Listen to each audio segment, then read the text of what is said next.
Hello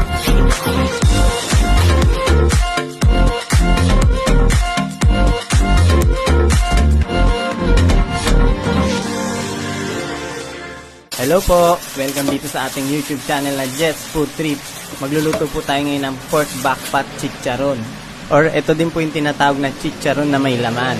Okay, ang una po natin kailangan gawin ay lilinisin lang po muna natin itong nabili nating balat ng baboy na may laman. Yan, linisin lang po natin mabuti sa tubig, banlawan nyo lang po. Tapos kung may mga balahibo nakalitaw, pwede nyo pong tanggalin or kiskisin siya ng kutsilyo. Yun, so after natin siya banlawan ng mga 2 o 3 beses sa tubig, ang sunod na gagawin natin ay lalagyan natin ito ng 1/2 cup of salt. Tapos ibudbud lang natin dito sa karne natin, tapos halu-haluin natin dahan-dahan, yan. Tapos i-massage nyo din po sa karne. Ikikis-kis lang natin yan sa asin, mga 5 to 10 minutes, pwede nyo ding hayaan kung goods na. At after nun, babanlawan natin mabuti sa tubig. At pag nabanlawan na natin, ganito na po siya, malinis na, lalagay na po natin siya sa paglulutuan natin, tapos lagyan nyo na din po ng tubig, yung pagpapakuluan niya. Yan, yung medyo lang po, lubog siya ng konti, katulad yan. Lalagyan natin ng dahon ng laurel, 4 to 5 pieces, tapos asin po ulit, 1 tablespoon. At lalagyan din po natin ito ng pamintang buo, 1 tablespoon din. And then, lalagyan din natin ng konting paprika, yan, mga 1 teaspoon lang. Okay, so takpan na natin at hayaan natin kumulo. Lulutuin lang natin siya for 20 to 30 minutes, yan. So, after nun, pwede na po natin patayin yung apoy. Ganito na po yung itsura niya. Ayan. So, ilipat na po natin agad sa ibang lagayan. Kasi, kailangan naman natin siyang hayaan lumamig at banlawan. Kasi after nito, ito na nga, hihiwain na natin siya sa ganito kalaki na piraso. Ayan, katulad po nito. Yan. Bale, itong hiwa na to, ganito yung normal na laki ng chicharon na nabibili natin sa tindahan. Kung gusto nyo mas malaki, pwedeng mas habaan nyo pa po. Tapos yung kapal niya sakto lang, mga 1 or 1.5 inch lang. Tapos yung haba niya, mga kalahating dangkal ko lang po. Makikita niyo yan pagka naluto na natin. Okay.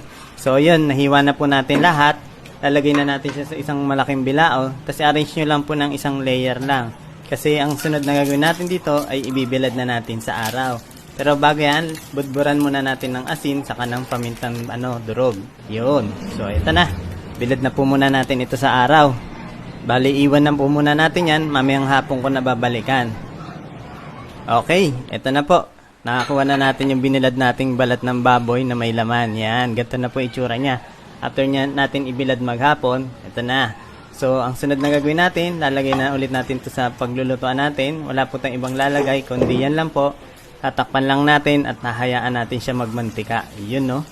Ganyan na po, lalabas na po yung mantika niya, sariling mantika niya. I-simmer lang natin siya for 30 minutes. Tapos magiging ganito na po yung itsura niya. Pwede na natin patayin yung apoy. At lalagay na natin ito sa strainer at itatabi lang muna natin. At hayaan lang natin yung lumamig. Pagkatapos, pwede na natin painitin yung sariling mantika niya kanina. Pag kulang, pwede nyo dagdagan pa ng konti. So, ito na po yung pinalamig natin na balat ng baboy. Yan, no? Lulutuin na po natin ito sa malakas na apoy. Yan. Makikita nyo po, nagpa-pop up na yung balat niya. Oh. Pero ingat po kayo kasi malakas na apoy na po ito. Ibig sabihin sobrang init na po ng mantika natin.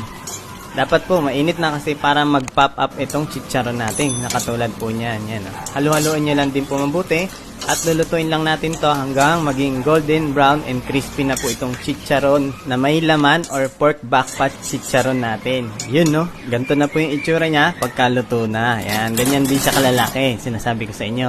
At habang mainit pa, bubudburan na po natin ito ng asin or bechin kung ano pong pampalasa yung gusto nyo. At syempre, huwag mawawala yung partner natin na masarap na suka at madaming sili at bawang. Yun! Subukan nyo na din po ito. Siguradong masasarapan kayo. Masarap ito ipulutan. O kaya iulam, pwede rin. The best po. Kasi may laman siya eh. Pwede nyo rin pala ipang negosyo to. Kaya kung may tanong po kayo, pwede nyo po i-message sa Facebook page natin or comment lang po kayo sa ibaba. So, maraming salamat po. Kita-kits na lang po ulit tayo sa susunod na video natin. Tara, kain po tayo.